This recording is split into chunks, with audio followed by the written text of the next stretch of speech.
¿Qué tal, amigas y amigos? Muchos de ustedes, con motivo del año de San José, me han pedido que les hable de la vida de San José y precisamente voy a dedicar este video a ello. Fíjense que empezamos con el nombre. El nombre de José lo vamos a encontrar por primera vez en el libro del Génesis y se va a referir a uno de los 12 hijos de Jacob. Recuerdan que Jacob tuvo dos esposas, Lea y Raquel, y de cada una de estas esposas también tuvo hijos con sus esclavas, ya que en aquel tiempo se pensaba que era muy importante la multiplicación de los clanes, de las tribus, para que no desaparecieran, y por eso Dios permitía este tipo de costumbres que después evidentemente ya no fue permitiendo. La primera esposa de Jacob se llamaba Lea, y ella fue la que le dio los primeros hijos. Sin embargo, Raquel, que era la esposa más amada de Jacob, le dio, antes de morir ella, dos hijos que fueron los que más quiso Jacob, José y el más pequeño, Benjamín. ¿Por qué? Porque Lea no podía tener hijos. Y solamente hasta que Dios le permitió, ya hacia el final de su vida, alumbrar, dar en luz, dar la luz a los nuevos pequeñitos, entonces cambió totalmente su historia. Fíjense que precisamente Raquel va a tener, y así nos lo dice el libro del Génesis, capítulo 30, versículo 21, al hijo número 11 que va a ser José. ¿Qué dice este capítulo, este versículo 30-21? Dios me ha quitado la vergüenza de no tener hijos y me añadirá la oportunidad de tener otro. Precisamente la palabra José va a venir del verbo hebreo lejosif, que significa al mismo tiempo quitar o añadir, por lo que el verbo José significaría quitar o añadir. Un hombre muy raro, pero sin embargo, como el pueblo judío tenía la costumbre de ponerle a sus hijos nombres de los antepasados como Abraham, Jacob, Isaac, etc., en tiempo de Cristo, uno de los nombres también que mucho ponían los padres a sus hijos era José. Dicho de otra manera, era un hombre común, porque finalmente de José lo que nos interesa no es su nombre, sino su vida, su historia, su legado, su fe, y eso es precisamente lo más importante. Pasamos ahora a la parte de los antepasados de José.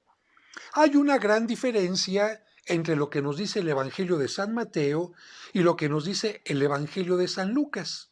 Tú recordarás que tanto el Evangelio de San Mateo como el de San Lucas nos van a hablar de la descendencia del rey David. Y van a ir hablando el padre de este y de este y de este y de este hasta llegar a José. El Evangelio de San Mateo nos dice que el papá de José se llamaba Jacob y el Evangelio de Lucas nos dice que el padre de José se llamaba Eli. Aquí hay una diferencia, pero no es tan importante porque finalmente de lo que se tratan estas descendencias o ascendencias, según las veas hacia abajo o hacia arriba, es de dónde procedía José. Y lo más importante es que él era descendiente del rey David. ¿Para qué? Para que precisamente por su descendencia surgiera Jesucristo, que tenía que ser de ascendencia real, descendiente del rey David. Y precisamente por eso a Jesucristo le gritaban en alguna ocasión: Jesús, hijo de David. Y alguien dirá: oiga, padre, ¿qué no era José el padre que fungió como padre terreno en la vida de Jesucristo? Sí, pero cuando alguien le gritaba a Jesucristo, hijo de David, estaba reconociendo que Jesucristo era de la ascendencia del rey David, que ya desde ahora te anticipo dónde había nacido el rey David. Era pastor y los pastores tenían a su cargo las ovejas en una población muy conocida que se llamaba Belén. Así que si te pregunto a ti, ¿dónde crees que nació David? En Belén. Y si José era descendiente del rey David, ¿dónde crees que haya nacido? Precisamente en Belén. ¿Cómo sabemos que José nació en Belén? Porque nos lo va a decir el Evangelio. Pasamos pues ahora a los evangelios que nos van a mencionar parte de la vida de José. Una parte muy limitada que vamos a decir, ha sido la más importante de la vida de José. Porque hay otras historias que no están en la Biblia, que vamos a llamar historias fantásticas o historias apócrifas, que se encuentran en libros escritos en el siglo II, en el siglo IV o VI y posteriormente.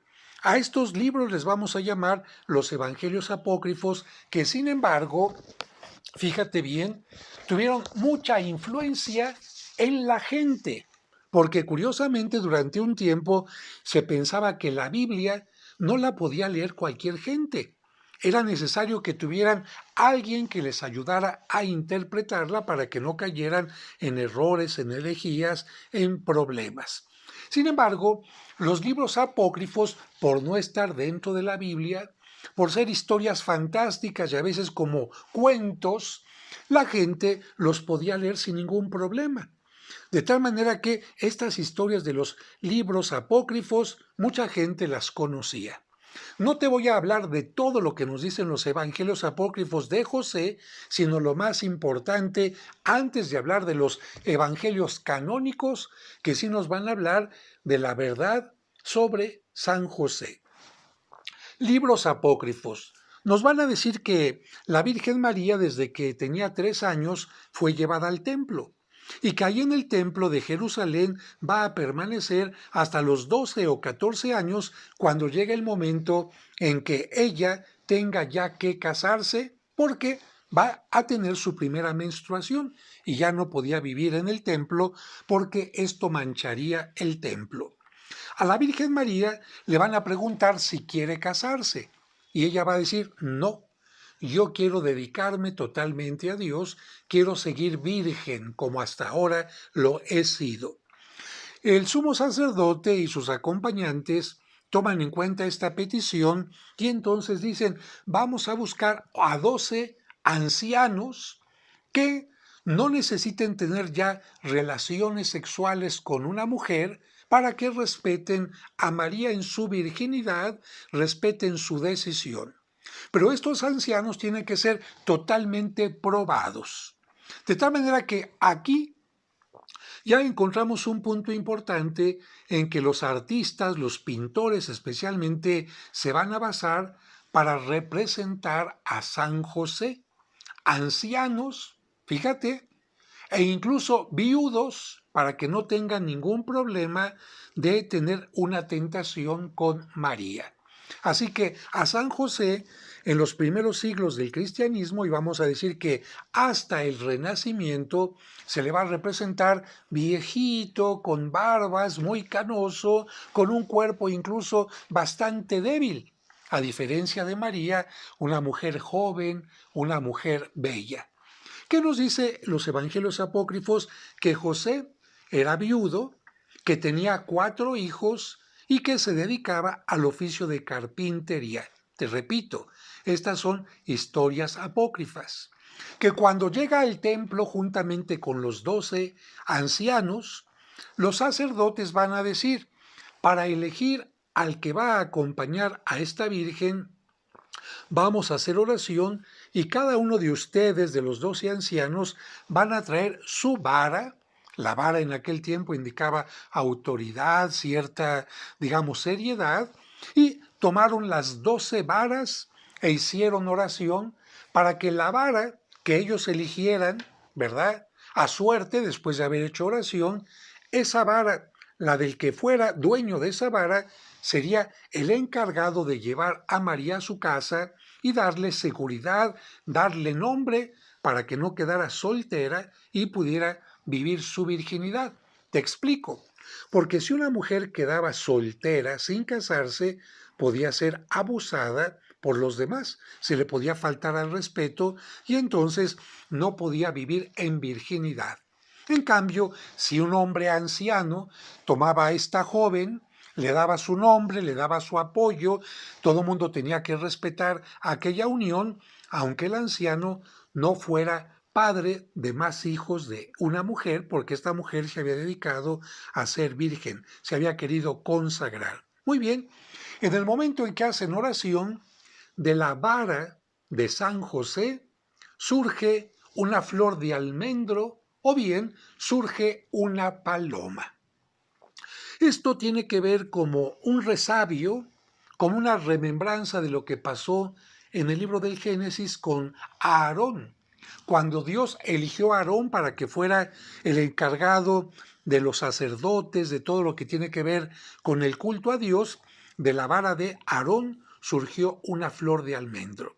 En el caso de San José, de acuerdo a los evangelios apócrifos, surge una flor que significa su pureza, la elección que Dios hace de él, o una paloma también que de alguna manera indica la presencia del Espíritu Santo en este anciano. Precisamente por eso, por su pureza, por esta elección, a San José, en general en la pintura o en la escultura se le representa con una vara y que tiene una vara florecida, con una flor blanca de almendro o de azucena en referencia a la promesa. José se va a llevar a María a su casa, ya ha quedado delante de los sacerdotes que la va a respetar, que por lo tanto en María no va a haber ningún embarazo, y una vez que José ya la ha llevado a su casa para darle su nombre, su apoyo, él se va a trabajar. Pero mientras él está trabajando, aparece ya algo que nos menciona el Evangelio de San Lucas. El arcángel San Gabriel se le aparece a María y le dice, Dios te ha elegido para que seas la madre del Mesías. María se pregunta cómo. De alguna manera tiene cierto temor, pero el ángel le dice, no te preocupes, este hijo será hijo del Altísimo. Por lo tanto, tú te mantendrás virgen. Dios no quiere que rompas tu voto de virginidad. Muy bien, María lo acepta y en ese momento el Hijo de Dios empieza a encarnarse en su vientre. Y el vientre va a empezar poco a poco a abultarse. Pero cuando regresa José, después de haber estado fuera varios días de su casa, se entera que María está embarazada. ¿Qué le va a decir José a los ancianos, a los sacerdotes del templo? ¿Que él no cumplió su promesa? ¿Es lo que le va a decir? ¿O va a decirles que entonces que María, en su ausencia, tuvo relaciones con otro hombre y por lo tanto ambos casos son totalmente delicados? Sin embargo, hay una gran diferencia. Si José dice que él fue el que, vamos a decir, faltó a la promesa, va a perder su prestigio ante los sacerdotes, ante el templo, de buen hombre, de buen honrado, de hombre honrado, y también va a perder el respeto ante la comunidad. ¿Cómo es posible que haya faltado a una mujer que decidió consagrarse a Dios? Además, le faltó el respeto a Dios por no haber respetado a esta virgen. Pero había una situación peor todavía. Si José va ante los sacerdotes y les dice, yo me he mantenido fiel, esta mujer es la que no cumplió su promesa y tuvo relaciones con otro hombre, ¿saben cuál era la consecuencia? Los sacerdotes iban con María, la acusaban de haber faltado a una promesa, de haber faltado a su esposo, de haber faltado al matrimonio, de haber cometido un acto gravísimo de adulterio. ¿Y qué creen que les pasaba a las mujeres adúlteras? ¿Se acuerdan lo que dice el Evangelio de a una mujer que descubrieron en flagrante adulterio? Efectivamente, se sacaba del pueblo y se le mataba a pedradas. Ese era el futuro de María si San José decía, este hijo no es mío. De tal manera que José podía haberse llenado de orgullo, de decir, yo soy hombre, no permito que se me falte al respeto, yo prometí cuidar a esta mujer, lo juré ante Dios y esta mujer me faltó al respeto, fue infiel ante el marido y ante Dios y ante los sacerdotes, merece ser lapidada. De acuerdo a la ley judía, José hubiera actuado totalmente bien. Sin embargo, y aquí vemos ya la grandeza de José, no necesitamos muchas palabras, mucho texto, muchas cosas escritas de San José para entender simplemente con esto que les comento ahora, que José tenía un gran corazón, que José tenía un gran respeto a la mujer, que José tenía un gran respeto a la vida de un pequeño niño que estaba en el vientre de su madre y que no sería capaz de permitir que se asesinara a una mujer, aun cuando hubiera sido adúltera, y mucho menos a un bebé que estaba en el vientre de aquella mujer, porque el asesinato sería doble. Asesinaban a la madre, pero también asesinaban al supuesto fruto del pecado. Dos vidas que José pudo haber pedido que se quitaran y bajo la justicia divina, bajo la verdad, etc. Y sin embargo, José no tuvo esta decisión. José en todo caso dijo, me voy a echar la culpa yo, voy a decir que yo fui el canalla y para evitar conflictos con María y con los sacerdotes, me voy a ir del pueblo, voy a tener que renunciar a mis hermanos judíos, voy a tener que renunciar a mi población, voy a tener que renunciar el poder asistir al templo y muchas cosas más porque si me voy de este lugar es para vivir no sé cómo. Sin embargo, José prefiere esto. José prefiere esto, irse a otro lugar, pero que a María no le pase nada. Bien, hasta aquí nosotros estamos hablando de los apócrifos, pero empezamos ya ahora con los evangelios canónicos. Precisamente nos dice el Evangelio de San Mateo, capítulo 1, versículos del 18 al 25, que cuando José se entera que María está encinta, decide abandonarla y de alguna manera repudiarla en secreto, que nadie se entere. Si María hizo algo, José dice, Tú sabrás lo que hiciste, yo no le digo a nadie absolutamente ni repudio, ni que ha sido una mujer que actuó en una forma equivocada. Y cuando está en eso, José se queda dormido. Que a propósito, hay algunas imágenes de San José dormido, precisamente el sueño de San José, en las pinturas. Pero cuando José está dormido, escucha, oye una voz de un ángel que le dice, no desprecies a María, porque el hijo que lleva en su vientre es hijo del Altísimo.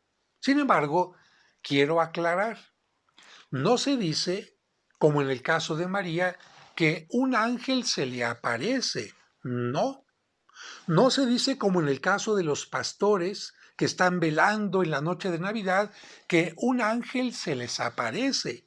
No. Se dice, José tuvo un sueño. Y yo te pregunto a ti, ¿quién te dice a ti que un sueño es algo verdadero? Los sueños, sueños son. Pueden ser algo verdadero, pueden ser un deseo, pueden ser una alucinación, pueden ser producto de la imaginación, lo que tú quieras. Pero un sueño no es algo real. Y sin embargo, José cuando despierta, por ser un hombre de fe y por entender que a veces Dios nos puede hablar de distintas maneras, en un acontecimiento, en otro, en un accidente, en una calamidad, etc., José entiende que Dios le está hablando. Pero Dios le podía hablar también en lo que le decía la ley judía.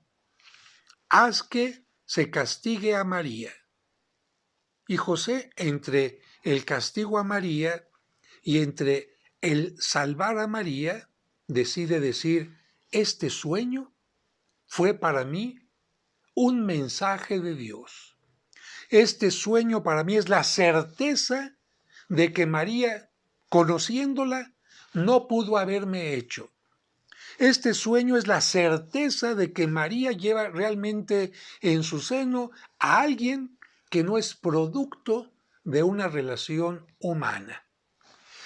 Y con esto yo quiero recordar aquella frase que dice que para el que tiene fe, para el que ama, fíjate, una simple, una simple prueba, una simple sencilla, es suficiente para no dudar. En cambio, para el que no ama, miles de pruebas no son suficientes para tener una certeza. Para José, María, en su forma de ser, su estancia en el templo, su manera de orar, seguramente tantas cosas que no nos dice la Sagrada Escritura que emanaba la Virgen María, para José fueron la prueba de que esa mujer no había cometido ningún pecado.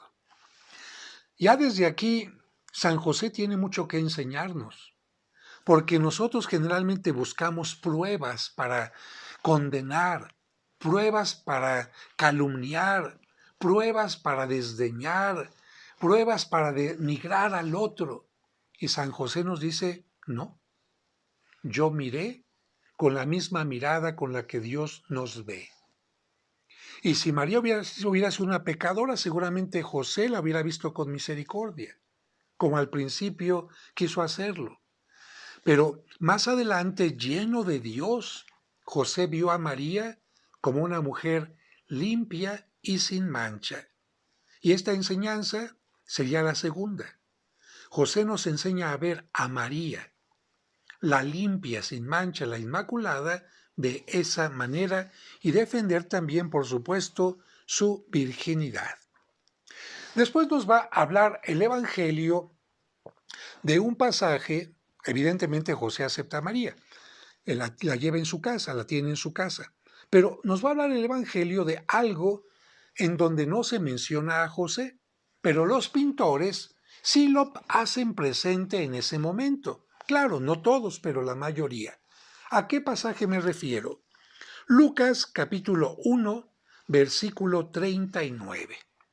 Cuando María ha recibido el anuncio de que ella va a ser la madre de el Mesías, también escucha el mensaje de que su prima Isabel va a ser la madre de un bebé, de un niño. María no sabe que este niño va a ser Juan el Bautista, el que le va a preparar el camino a su hijo, al Mesías. Pero María lo que sí sabe es que su prima es ya mayor de edad, que junto a su prima vive su esposo Zacarías, que también es mayor de edad, que nunca han tenido hijos, por lo tanto no tienen experiencia de un alumbramiento y por lo menos necesitan compañía. Y la compañía de una persona no anciana, sino de una persona joven. Y María, después de escuchar esto, toma todas las previsiones, las precauciones para hacer un viaje largo, porque son 150 kilómetros desde Nazaret hasta Ain Karem, en las cercanías de Jerusalén, en las montañas de Judea. ¿Y en qué tenía que viajar María? Pues en burro. ¿Por qué? Pues porque era el único animal que mucha gente tenía para poder viajar. Los camellos y los dromedarios eran para gente que tenía dinero. No se podía comprar un camello, un dromedario, si no se tenía dinero. Así que parte del viaje a pie y parte del viaje en burro. Ciertamente María empezaba su embarazo apenas, Isabel ya llevaba 6 meses, pero de cualquier manera María tiene que viajar. María viajaría sola. Viajar una mujer sola es muy complicado. Por otra parte, María ya estaba comprometida con José. ¿Tú qué crees? ¿Que José acompañó a María o no? Te repito, la Sagrada Escritura no nos lo dice. Sin embargo, el sentido común nos dice que María habría sido acompañada por José, que ya la habría aceptado como su esposa. Así que por esta razón, en los cuadros de la visitación de la Virgen María a su prima Isabel, se suele presentar a San José que la acompaña. Y al cumplirse los 3 meses que le faltaban de nacimiento a San Juan Bautista, José y María regresan a Nazaret, donde piensan que va a nacer su hijo. Sin embargo, viene aquí la información que nos clarifica que José no era originario de Nazaret, en Galilea, sino que José era originario de Belén, en Judea. ¿Te acuerdas lo que decían las profecías? El Hijo de Dios, el Mesías, tendría que nacer ¿dónde? En Judea. El Hijo de Dios tenía que ser judío, no galileo, no nazareno. Nazaret está en Galilea. Y el Hijo de Dios no tenía que ser galileo, sino judío, para que pudiera ser rey de los judíos, de la descendencia del rey David, pero no solamente eso, sino rey de los judíos. Y qué mejor que naciera ¿dónde? En Belén, donde nació el rey David. ¿Cómo sabemos que José era de Belén? Porque nos va a decir el Evangelio de San Lucas, precisamente capítulo 2, que cuando subió al poder el César llamado Augusto, que le dio nombre a al mes de agosto, el sucesor de Julio César, bueno, cuando este emperador subió al trono, se interesaba mucho de que las arcas, todo el dinero que se cobraba de impuesto, de tributo a los lugares conquistados, le llegara completo. ¿Y cómo sé, como César, que el dinero que me está llegando a las arcas está llegando completo? Pues necesito saber cuántos súbditos hombres tengo, porque cada súbdito hombre adulto tiene que pagar una cantidad. Si yo no sé cuántos súbditos hombres tengo, no tengo referencia de cuánto tengo que recibir. Por lo tanto, yo, César Augusto, emperador de Roma, ordeno que se haga un censo, un conteo, un empadronamiento de todos los hombres que están bajo mi dominio. ¿Y cómo va a ser este conteo? Para que sea más fácil, Todas las personas, hombres, van a tener que viajar al lugar de su nacimiento y allí van a ser registrados. ¿Qué nos dice el Evangelio de San Lucas? Que José, que era originario de Belén, tuvo que viajar desde Nazaret, no iba a dejar sola a María, tuvo que viajar con su esposa María desde Nazaret hasta Belén, 150 kilómetros. Los semejantes a Ain Karem, porque Ain Karem y Belén están a unos cuantos kilómetros de Jerusalén. Vamos a decir, Belén está a unos 8 kilómetros de Jerusalén. Y precisamente por estar tan cerca de Jerusalén, ahí en este lugar se criaban todos los corderos que tenían que ser sacrificados en el templo de Jerusalén, porque recordarán ustedes que era costumbre que por lo menos en la Pascua y en otras fiestas judías se le sacrificara un cordero a Dios. Y si todos los judíos por familia tenían que sacrificar un cordero, ¿cuántas familias eran? Miles. ¿Dónde iban a criar a todos esos corderos? En una población. ¿Dónde? Que estuviera cerca de Jerusalén para que cuando fuera necesario los corderos se llevaran a Jerusalén y estuvieran listos. Y por lo tanto, la gente que había crecido, que había nacido en Belén, generalmente tenían algo que ver con el pastoreo y algún otro oficio además. De tal manera que por esta razón el rey David, que vivía en Belén, muy cerca de Jerusalén, era pastor, porque él cuidaba corderos que se tenían que sacrificar en Egipto. Y curiosamente, ahí en Belén, que en hebreo significa la casa del pan, o en árabe significa la casa de la carne, nació Jesucristo, que va a ser cordero, que va a ser pan y que va a ser carne que alimenta a la humanidad en el sacramento de la Eucaristía. Pero no me desvío más, porque yo puedo hablar de muchos temas, pero no me quiero desviar. José seguramente de pequeño habría criado también algún grupo de borreguitos, pero aprendió también el oficio de carpintero, no de hacer únicamente mesas, sillas, porque en aquel tiempo las mesas casi no se usaban, la gente comía en el suelo, recostada en divanes o cosas así, sino sobre todo carpintero que hacía estructuras para la ayuda de construcción de casas. Pues bien, José viaja a Belén, donde había nacido. Así que ya tenemos este dato concreto de que José era de Belén. Ahora, vamos al siguiente punto que no nos menciona el Evangelio. ¿Qué te imaginas tú que llega José a Belén y como hubo un gran movimiento de gente que tuvo que moverse por el censo, Belén, que era una población pequeña, no tenía lugares en las casas, en las posadas, pero había otra oportunidad. Los pastores, muchos de ellos tenían su casa en una gruta, porque en la zona de Belén hay muchas grutas, es una zona montañosa donde hay muchas oquedades, y no pienses que pequeñitas, no, cuevas grandes donde podía caberse, si nosotros lo quisiéramos, una sala, comedor, 1 y 2 cuartos. Y muchos pastores lo que hacían, tenían su hogar en una gruta y en una gruta contigua metían al rebaño también para que no tuviera ningún problema. Nos dice la tradición, incluso la gruta de la Natividad es donde se construyó la iglesia de la Natividad en Belén, está construida sobre una gruta, porque la tradición nos dice que en una gruta nació el Hijo de Dios.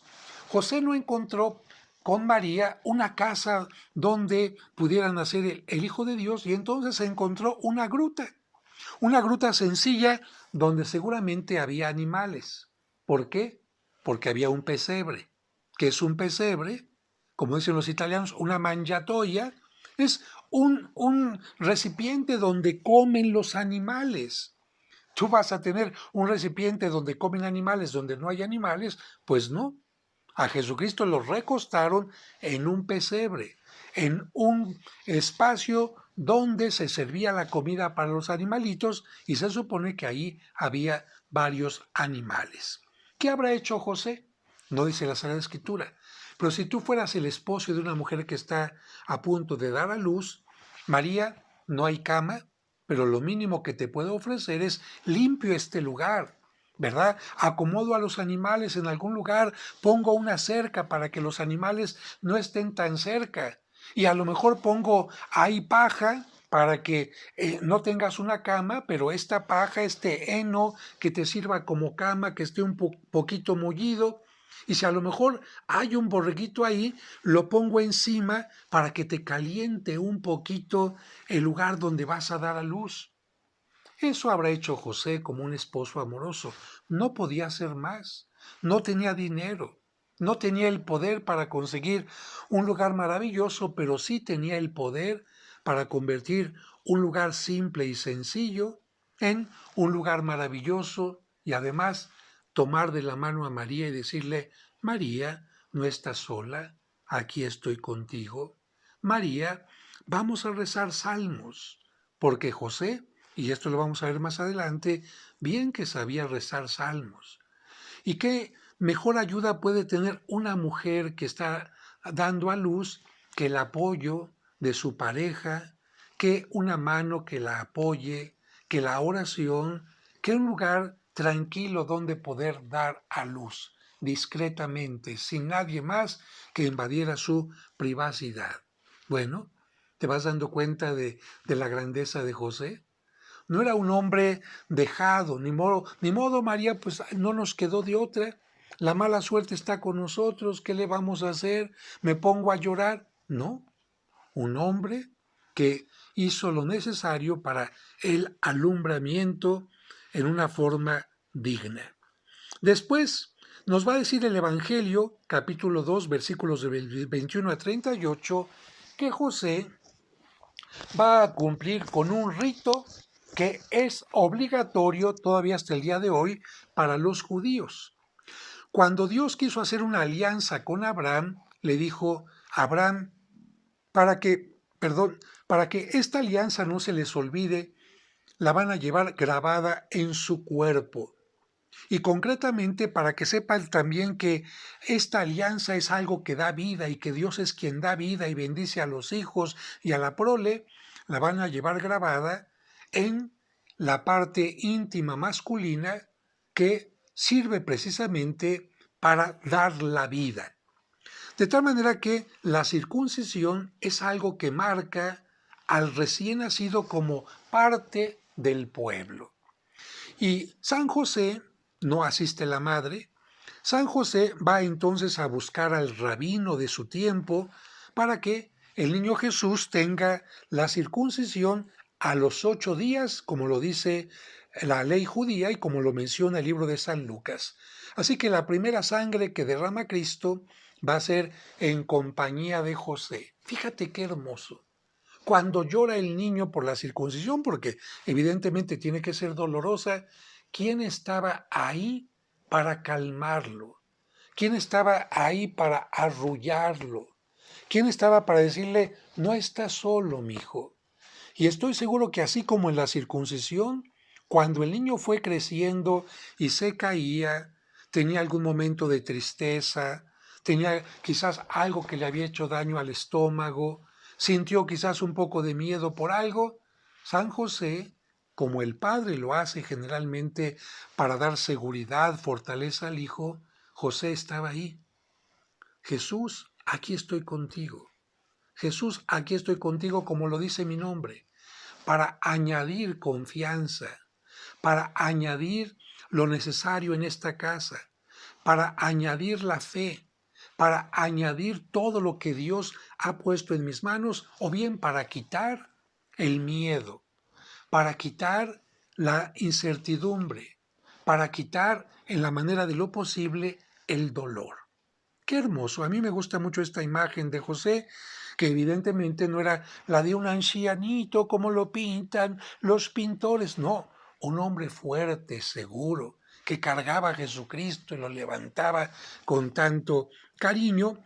Es José el que lo lleva a la circuncisión Y más adelante también lo menciona el capítulo 2, versículos del 21 al 38, va a acompañar a María, porque José es padre y es esposo, a la presentación en el templo. Recordarán ustedes que dice el libro de Levítico que cuando una mujer daba a luz quedaba impura por haber derramado sangre y tenía que esperar 40 días si había dado a luz a un hijo y 80 días si había dado a luz a una hija. Sí, lamentablemente eran un poquito, vamos a decir, discriminadores. Se consideraba que un hijo no era tan grande la necesidad de purificarse, pero en cambio, si había sido una niña la que había nacido, había que purificarse durante 80 días. La mujer tenía que llegar al templo de Jerusalén con dos animalitos, uno al que se le quitaba la vida y con la sangre de este se rociaba a una palomita para que fuera liberada, y de esta manera María quedaba purificada y el niño también, se estaba diciendo, el niño de alguna manera quedaba purificado por la sangre de la palomita. Esto nos va a anunciar que Cristo con su sangre va a purificarnos también a nosotros, pero eso más adelante y no me desvío. José le va a decir a María, bueno, pues vamos a llevar los animalitos, vamos a presentarnos, pero cuando llegan al templo, un anciano reconoce en ese niño al Mesías y le va a decir a María que ella va a sobrevivir al momento en que Jesucristo se ha crucificado. Y sin palabras, nosotros lo entendemos, le va a decir a José, o mejor dicho, no le va a decir ni siquiera, pero nosotros lo sacamos como conclusión que él va a morir antes de la pasión de Cristo. ¿Por qué? Porque este anciano llamado Simeón va a decir, este niño es la luz de las naciones, viene para gloria de Israel, etc. Y le dice a María, y a ti una espada te atravesará el alma. ¿A qué se refiere? Que María, cuando vea que a Cristo en la cruz le están atravesando el costado, María como madre sentirá que están traspasando el costado de Cristo. En cambio, no le dice a José, o no dice, a ti María y José, una espada les traspasará el alma, ¿no? Por esta razón entendemos que José no estaría presente en el momento del Calvario. Y claro, lo entendemos también porque no se nos dice que María estaba recostada, bueno, recostando la cabeza sobre José, o que José la estaba abrazando, o que se sentía fuerte ante José. Nos dice el Evangelio que María estaba junto a Juan.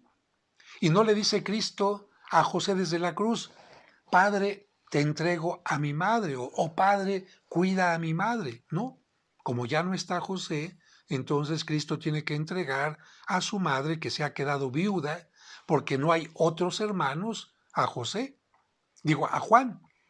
Si José hubiera tenido otros hijos, y si María hubiera tenido otros hijos, seguramente Cristo le hubiera dicho entonces a la Virgen María, Madre, te entrego con mis otros medios hermanos o hermanos, ¿no?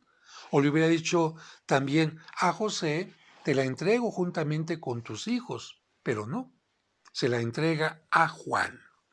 Vamos a la siguiente parte, capítulo 2 de San Mateo, versículo del 1 al 12. La llegada de los magos. Cuando llegan los magos a adorar al niño y le entregan los dones de oro, incienso y mirra, se nos dice que los padres simplemente se quedan admirados. Pero viene la parte de continuación. Una vez que los magos han dado sus dones, como no regresaron con Herodes para decirle dónde estaba el niño y así Herodes pudiera llegar a matarlo, los magos entendieron que esa era la intención de Herodes y además un ángel les dijo en sueños, no vayan con Herodes. Y los magos, al igual que José, le hicieron caso a ese sueño y se dieron cuenta que no era conveniente regresar con Herodes, fueron por otro camino y entonces Herodes dijo, con que no me dijeron dónde, Ya me habían dicho que en la región de Belén, no exactamente el lugar, pero basta con que mande a mis ejércitos y acaben con todos los niños de esa región, y con eso me deshago del niño. Que maten a los niños de 3 años para abajo, y de esta manera no me equivoco. José recibe el anuncio nuevamente. Un ángel le dice: toma a su madre y al hijo y huye. Y José, evidentemente, toma en cuenta este anuncio que deberíamos nosotros de tomar en cuenta cuando vemos un peligro. Porque cuando vemos un peligro, a veces lo que decimos: Dios mío, cuídame, Dios mío, protégeme. Y Dios nos diría: ¿y tú qué estás haciendo? Aléjate, busca algo de qué manera enfrentar el peligro. Si puedes, y si no puedes, huye. Bueno, José no tenía armas para enfrentar al rey Herodes, no tenía armas para enfrentar a los soldados. ¿Qué es lo que sí puede hacer? Entonces, huir. ¿Y qué hace José? Huye a Egipto. Fíjense, son kilómetros, son muchísimos kilómetros pasar por el desierto para llegar a Egipto y ser un desconocido, ser alguien que no tiene ninguna relación digamos, de información. Soy un carpintero honesto, etcétera. Sabe que tendrá que llegar a Egipto y empezar desde cero. Y sabe, sin embargo, que cuenta con la compañía de Dios, pero que también tiene la responsabilidad de velar por la madre y la del hijo. Y sin embargo encontramos a José, un hombre valiente. Bueno, el Evangelio no nos dice la palabra valiente de José, pero los hechos nos lo dicen. ¿Tú serías capaz de dejar tu hogar de Nazaret, donde ya tienes amigos, conocidos, el alimento seguro, etcétera, para irte a vivir a un lugar totalmente desconocido, como bracero, vamos a utilizar esta palabra? No es nada fácil. Y allá José tuvo que trabajar seguramente con María también de sirvientes. ¿Tú crees que los ángeles bajaban y les ofrecían todo? José, María, no se preocupen, aquí está el alimento del niño, aquí está la ropa, aquí está el hogar. No, las pinturas los presentan muy bonitos a los ángeles sirviendo a la Sagrada Familia, pero entonces, si hubiera sido así, José y María hubieran sido unos inútiles. José y María hubieran sido santos simplemente por no hacer nada. No. San José fue un hombre trabajador, luchón y defendiendo siempre a María, a su esposa y al hijo. 3 años más o menos en que murió Herodes para que José pudiera regresar. Se dice fácil, más de 1000 días. Más de 1000 días en un país extranjero. Qué difícil, sin poder ir al templo de Jerusalén, a las fiestas judías, a la Pascua, a la fiesta de los tabernáculos, a la fiesta de esto y de aquello más. Pero José sabía que más importante para él en ese momento era el culto en su hogar, alabar a Dios a través de su esposa, a través de su hijo y por supuesto a través de lo que él sabía perfectamente bien, que eran los salmos y otras partes de la Biblia, y respetar el Shabbat, respetar el día sagrado, el sábado, para los judíos. Bien, van a regresar a Nazaret, nos va a decir la Sagrada Escritura, Evangelio de San Mateo, capítulo 2, versículo 23, que el niño va creciendo en la edad, fe, gracia, sabiduría.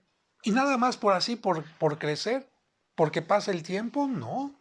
Ahí volvemos a encontrar a María, que es la encargada de la casa, del alimento, de la limpieza, de vestir al niño Jesús. Pero ¿quién es el que lleva el dinero para vestir? ¿Quién es el que lleva el dinero para alimentar? ¿Quién es el que lleva dinero para los medicamentos? ¿Quién es el que lleva todo aquello? José.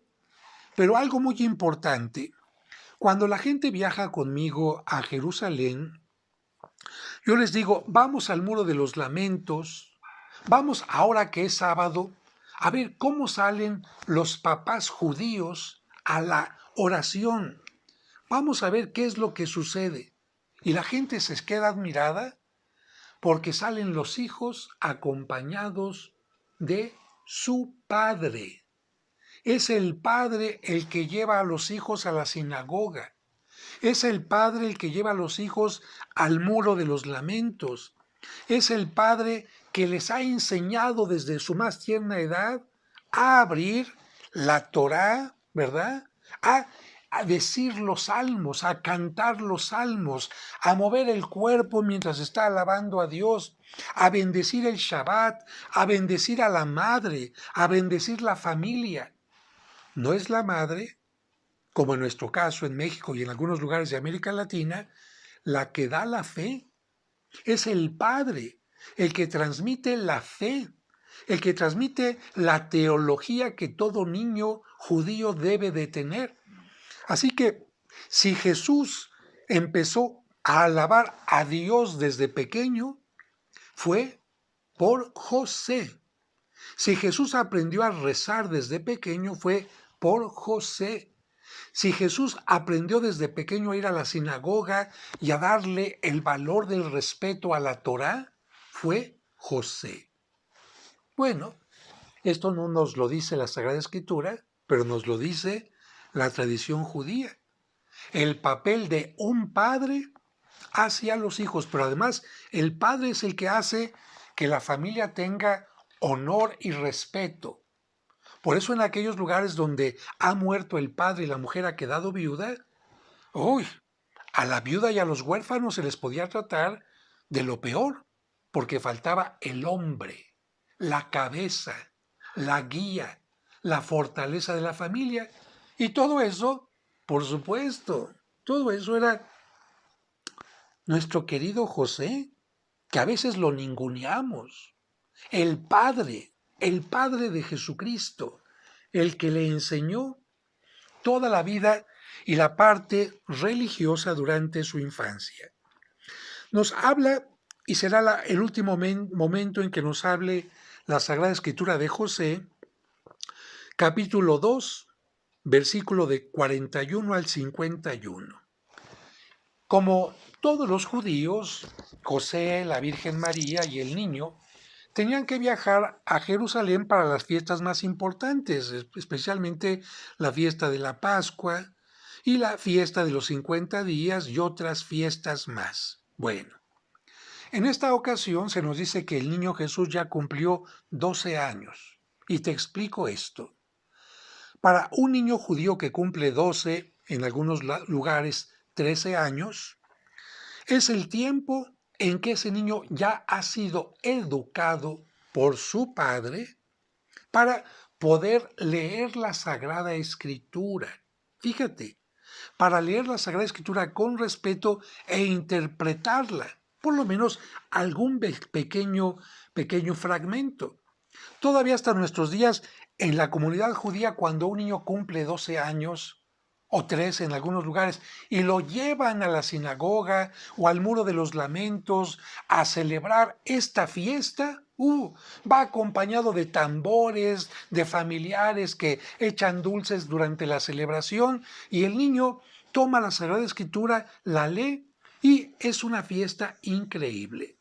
Bueno, seguramente que María y José sabían que el niño Jesús ya estaba listo para ser parte de la comunidad judía.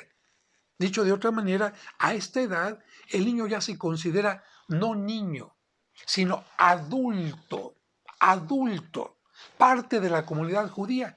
Precisamente por eso, como todos los niños pequeños iban con la mamá, o los niños pequeños iban con el papá, por cuestiones prácticas, por ejemplo, para ir al baño o algo así, entonces los que ya no eran, fíjate bien, los que ya no eran niños pequeños, ya no iban con la mamá o con el papá, ya podían ellos viajar con uno o con otro, pero sobre todo también podían viajar con un grupo de adolescentes ya un poco separados. Bien, cuando José y María regresan de Jerusalén a su tierra de Nazaret, María piensa que el niño Jesús va en la caravana con su papá. O el papá piensa que el niño Jesús viene en la caravana con su mamá. O bien, los dos piensan que el niño viene con los grupos de personas que se encargaban de los niños que ya no eran tan pequeños, los adolescentes. Es decir, era lo más normal. Sucedía cada vez que un grupo de una población iba de peregrinación a Jerusalén.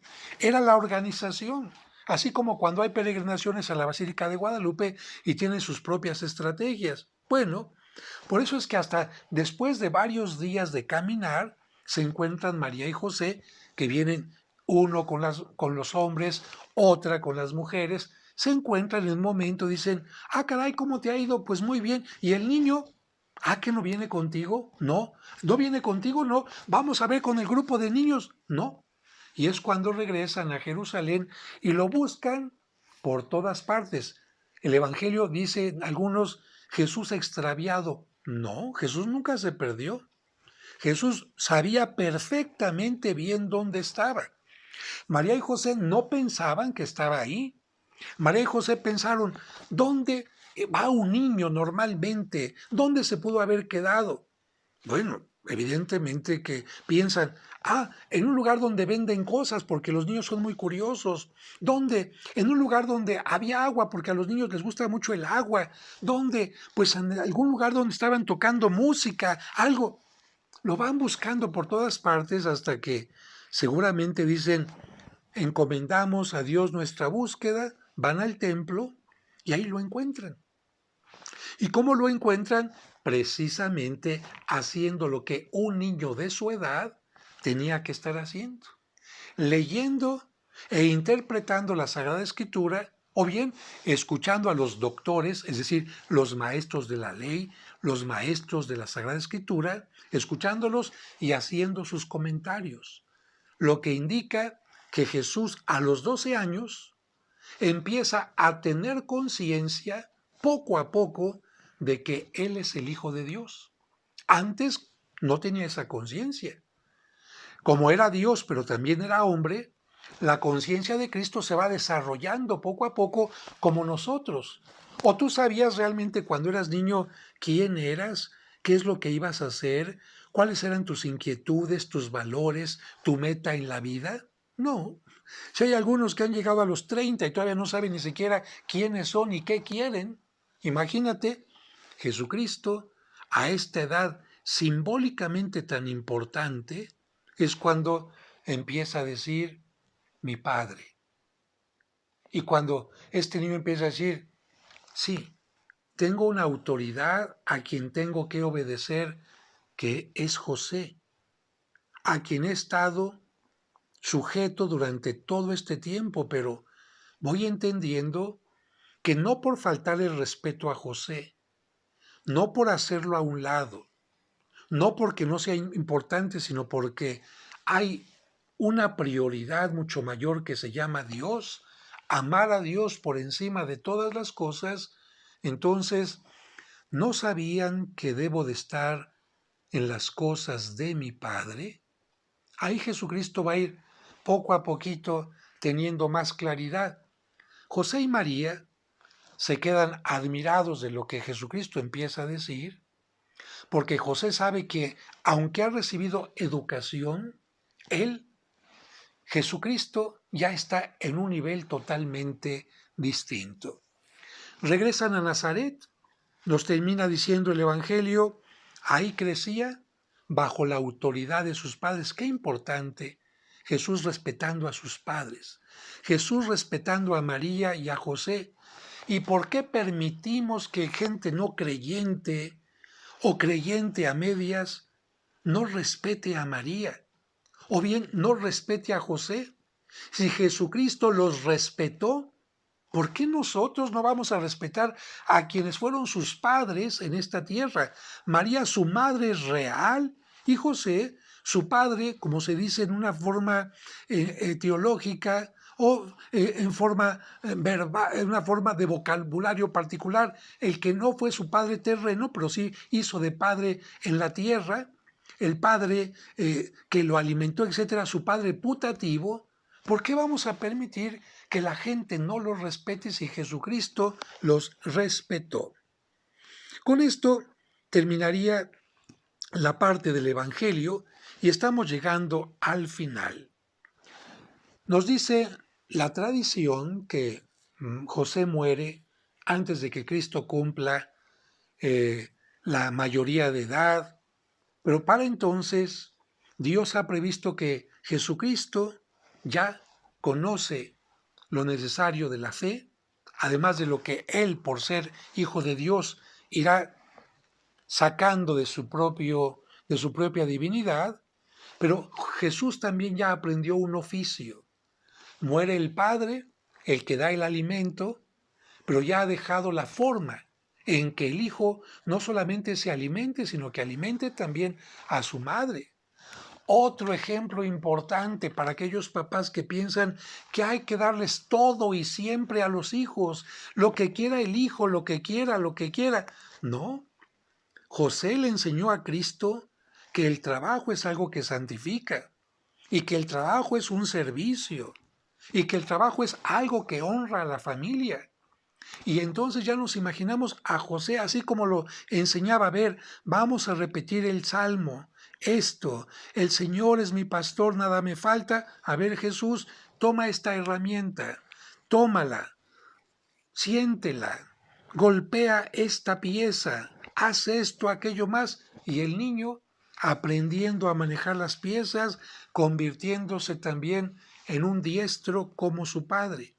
Fíjate, el Evangelio apócrifo, los evangelios apócrifos nos dicen que José no era sabio ni hábil, a tal grado que incluso en alguna ocasión, lleno de cierta impotencia y de cierto enojo, le jala la oreja a Jesucristo y Jesucristo casi lo maldice y se le pone al tú por tú.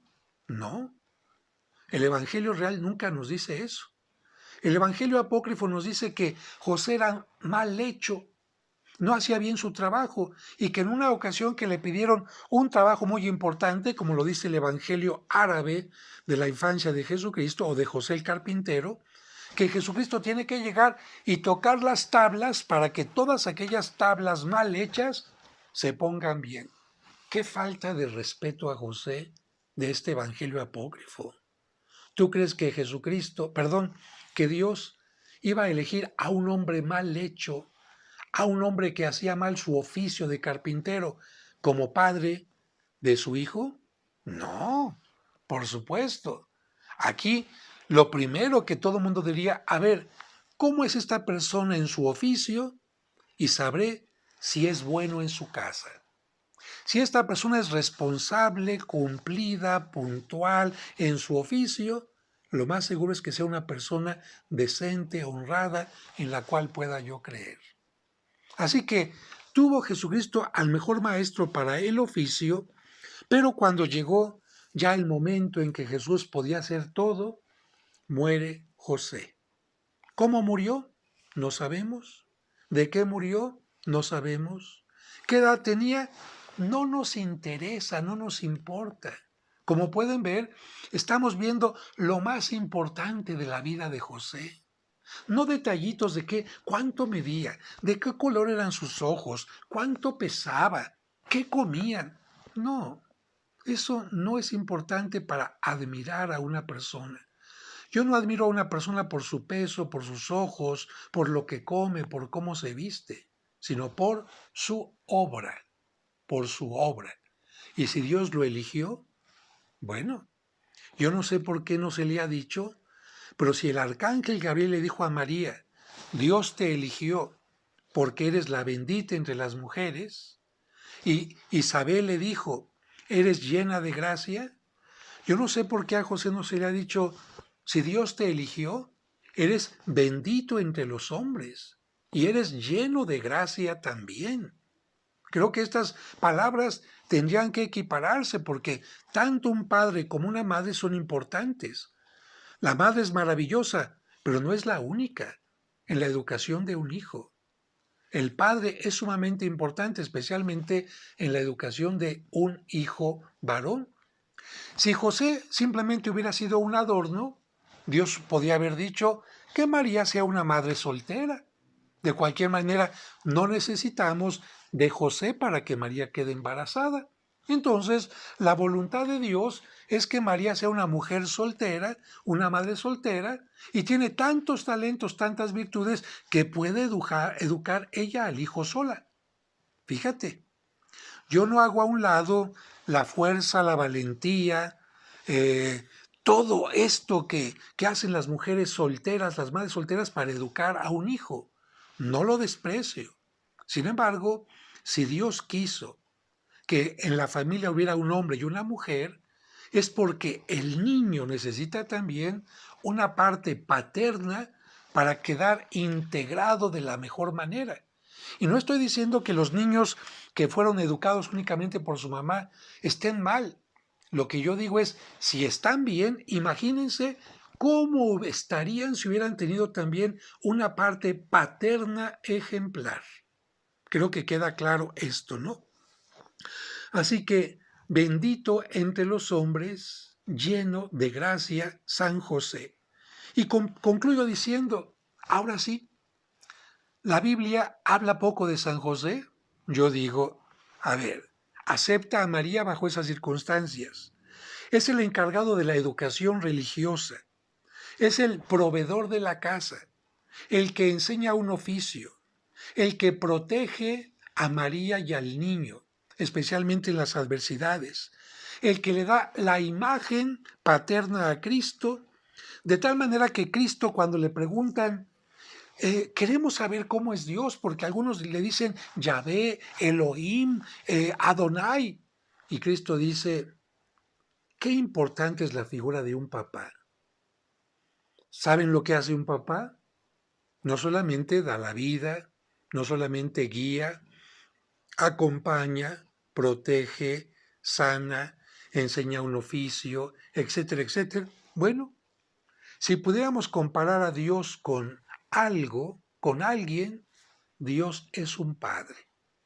De tal manera que Jesucristo habrá pensado, cuando ustedes se dirijan a Dios y digan la palabra Padre, automáticamente va a llegar a su mente, como llega a mi mente, la palabra de mi Padre José. Qué homenaje de Cristo para San José.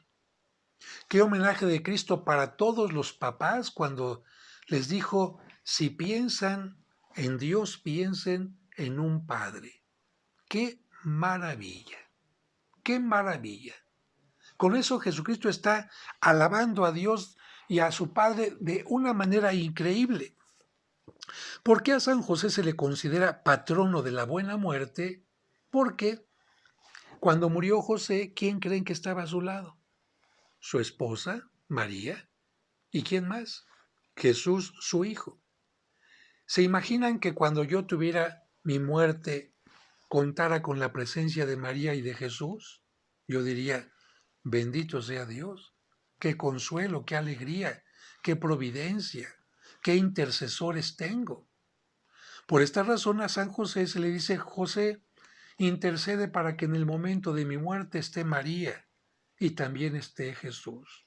Y no solamente ellos, José, también te pido que estés junto a mí para que intercedas por mí ante Dios. Y quiero concluir esta reflexión con este cuento dedicado a José, que espero que ustedes al escucharlo se imaginen al niño Jesús con sus ojitos abiertos entrando al taller de su padre. De hecho, el cuento se llama El taller. Con los ojos curiosos propios de un niño, el niño Jesús entró por primera vez al taller de su padre. No estaba José, pero el Hijo de Dios admiró su taller, porque sabía que de ahí surgían los bienes con los que su padre terreno lo vestía y alimentaba. En silencio descubrió el orden de aquel sitio. Ahí, ahí aprendió la importancia del orden en el trabajo. Observó cada una de las herramientas y sus características, concluyendo que ninguna era igual. Así, aprendió que en la vida, como las herramientas, cada oportunidad, cada momento Y cada persona es distinta, única e irrepetible. Se acercó a la madera y observó sus vetas. Acariciándola con la mano, distinguió las partes burdas y comprendió lo importante que es lijar las astillas y asperezas. Ahí aprendió que como en la madera, cualquier situación, problema o relación difícil se puede limar y mejorar con cuidado y tesón. Caminando por el taller paterno, descubrió los muebles fabricados por José. Estaban formados por tantas piezas distintas, pequeñas o grandes, pero todas las piezas importantes. Ahí descubrió la importancia de la unión y la organización, aprendiendo que no se puede excluir a nadie por humilde que sea. Mientras admiraba todo con atención, entró su padre. El pequeño observó que el trabajo de la jornada había coronado la frente de José con perlas de sudor. Entonces el carpintero le preguntó a su distinguido visitante: ¿te gusta mi taller? El niño, con una sonrisa y el movimiento de la cabeza, asintió. Luego el papá comentó: es muy pequeño en tamaño, pero yo lo hago grande con mi trabajo y mi servicio. Aquí las cosas siempre se hacen bien porque se hacen con amor. Soy feliz porque con el trabajo puedo alimentar y sostener a mi familia. Y además, la madera es tan noble que soluciona muchos problemas. El Hijo de Dios guardó en su corazón aquellas palabras y corrió a los brazos de José, que lo recibió con un fuerte abrazo. Jesús nunca olvidó aquel día en el taller, aquellos brazos fuertes y el aroma de la noble madera. Pasaron muchos años. José murió, pero Jesús nunca lo olvidó.